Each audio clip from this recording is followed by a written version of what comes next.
Hello दोस्तों, आप सभी का स्वागत है आपके अपने YouTube channel Jitendra MR study पर। दोस्तों, मैं हूं जितेंद्र एमआर यादव।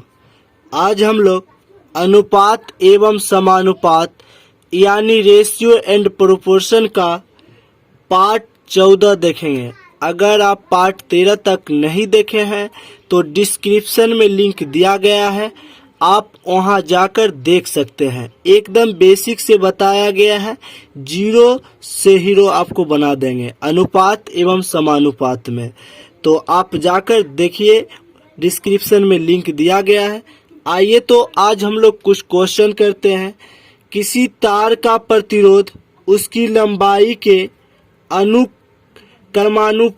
है, उसकी त्रिज्या के वर्ग के व्युत्क्रमानुपाती है। दो तारों जो एक ही पदार्थ से बने हैं का प्रतिरोध समान है और उसकी त्रिज्याओं में 9:8 का अनुपात है। यदि उनमें से एक तार की लंबाई 162 सेंटीमीटर हो तो दूसरे तार की लंबाई बतावे। पहले क्वेश्चन बहुत भाषा वाला है, बहुत बड़ा है, लेकिन सलूशन इसका छोटा होगा। देखिए तो क्या करना है आपको। किसी तार का प्रतिरोध उसकी लंबाई के अनुक्रमानुपाती है। अनुक्रमानुपाती यानी समानुपाती। देखिए तो, और दो तार है, तो जैसे कि मान लेते हैं इसका प्रतिरोध को पहले मानते हैं R1, उसके बाद है R2।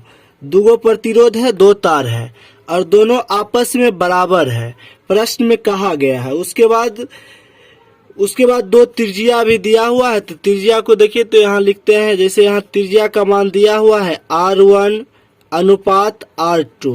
R1 का मान दिया हुआ है अनुपात में 9 है और R2 का मान अनुपात में 8। दो त्रिज्या है, दो तार है और तो दो प्रतिरोध हुआ। तो प्रतिरोध को कैपिटल R1 कैपिटल R2 माने हैं और त्रिज्या को स्मॉल R1 और स्मॉल R2 माने हैं।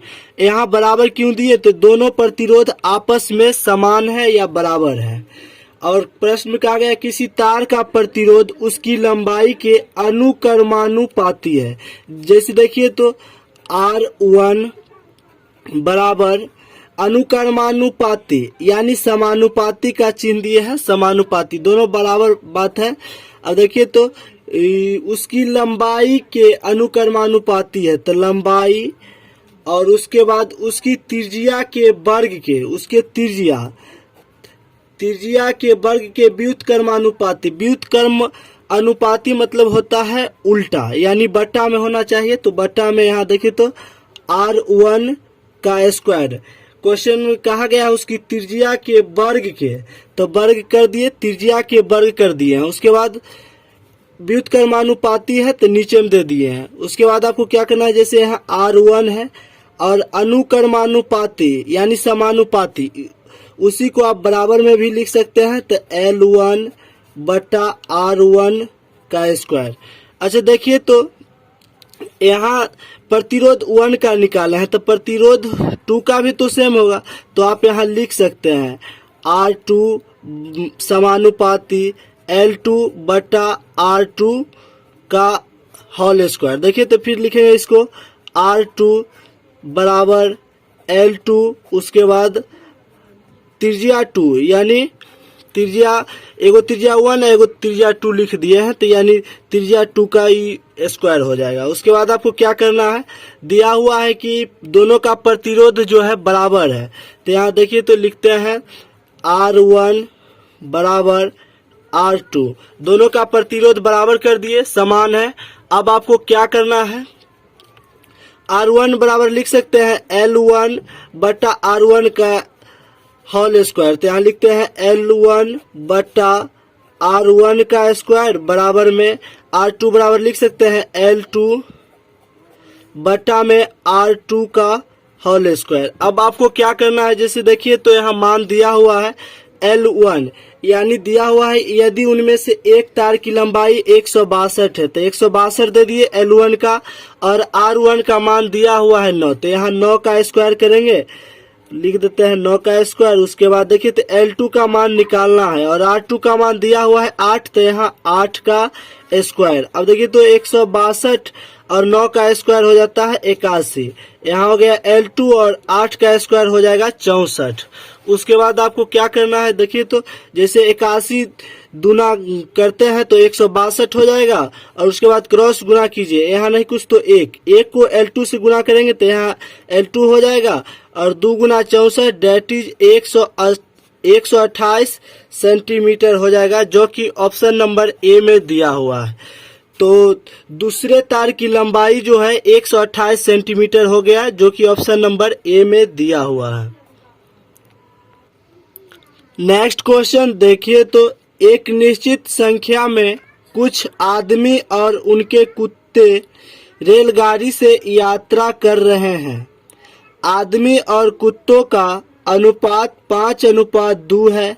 रेलगाड़ी में कुल 54 पैर है। कुत्तों की कुल संख्या ज्ञात करें। तो आपको क्या करना है, जैसे देखिए तो आदमी और कुत्ता है तो यहाँ लिखते हैं आदमी अनुपात कुत्ता। आदमी और कुत्ता का अनुपात दिया हुआ है जो कि 5:2 है। 5:2 है और अनुपात में 5:2 दिया हुआ है, लेकिन अगर उसका पैर को गिना गया है तो 54 हो रहा है। तो अब आपको क्या करना है, जैसे देखिए तो आदमी एक आदमी के 2 पैर होते हैं तो 5 आदमी है, तो इसको अगर 2 से गुना करेंगे तो 5 दूनी 10 हो जाएगा। उसी प्रकार देखिए तो एक कुत्ता के 4 पैर होते हैं तो यहाँ 2 कुत्ता है तो 4 से गुना कर देंगे तो यहाँ 8 हो जाएगा।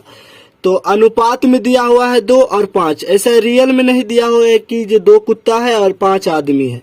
अनुपात में है तो एक कुत्ता का यहाँ 4 पैर होता है तो 4 दूनी 8, एक आदमी का 2 पैर तो 5 दूनी 10, 10:8 हो गया है अनुपात में। उसके बाद देखिए तो अगर ये पैर का आप योग करते हैं तो 10 और 8 18 हो गया, अनुपात में 18 हो गया, लेकिन रियल में दिया हुआ है 54 पैर है। तो एक अनुपात का अगर मान निकालते हैं तो 54 और 18 इधर गुना में तो बराबर की साइड में आएगा तो भाग में 18 तिया 54, यानी कि एक अनुपात का मान 3 निकल गया है।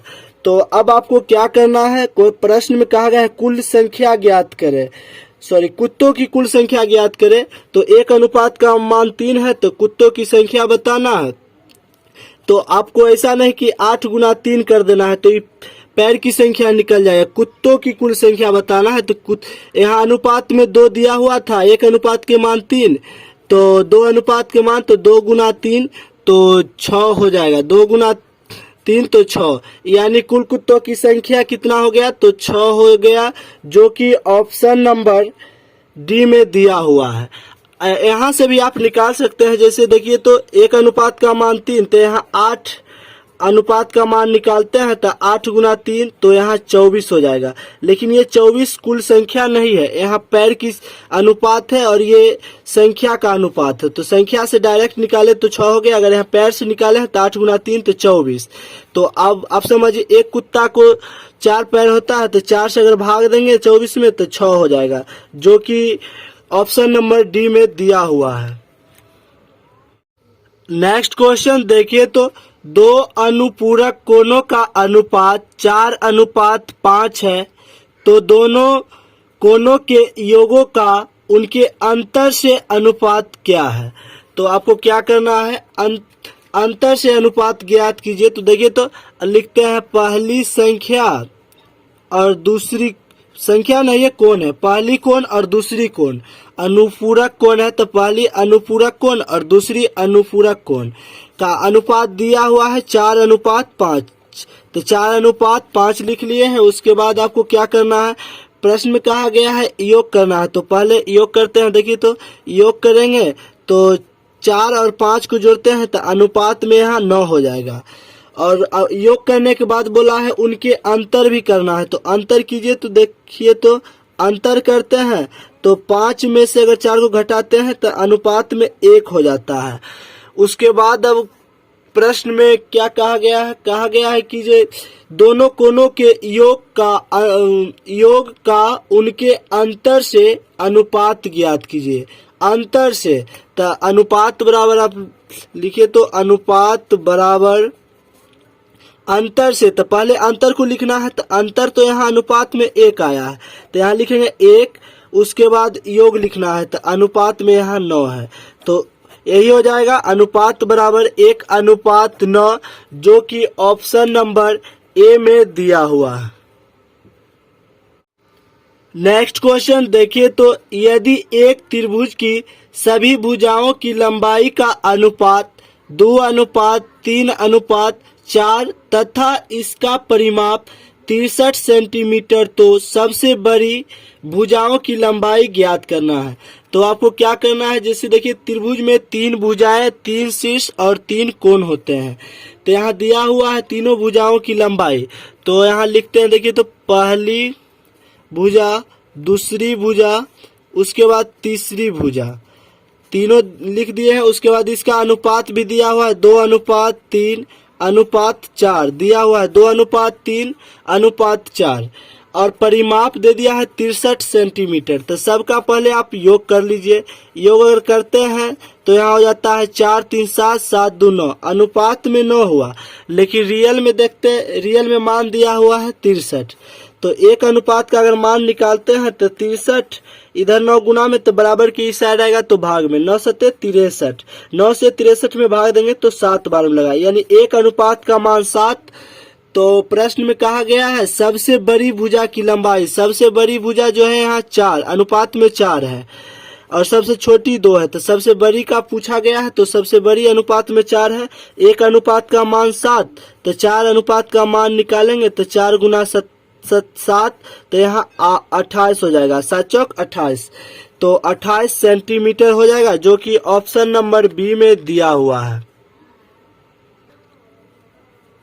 देखिए तो परिमाप क्या होता है, जैसे कि हम एक त्रिभुज बनाते हैं, त्रिभुज बनाए तो मान लीजिए कि यहाँ से दूरी शुरू किया गया है नापाना, तो यहाँ से नापते नापते यहाँ आया, फिर ऐसे करके यहाँ तक आया है, ये तीनों भुजा की जो है लंबाई नाप कर जोड़ दिया गया है, वही 63 सेंटीमीटर दिया गया है, तो उसी को परिमाप कहते हैं। जैसे यहाँ शुरू करेंगे, एक चक्कर में तय की गई दूरी को परिमाप कहते हैं, या परिधि भी कह सकते हैं, यहाँ परिमाप होगा तो परिमाप कहेंगे।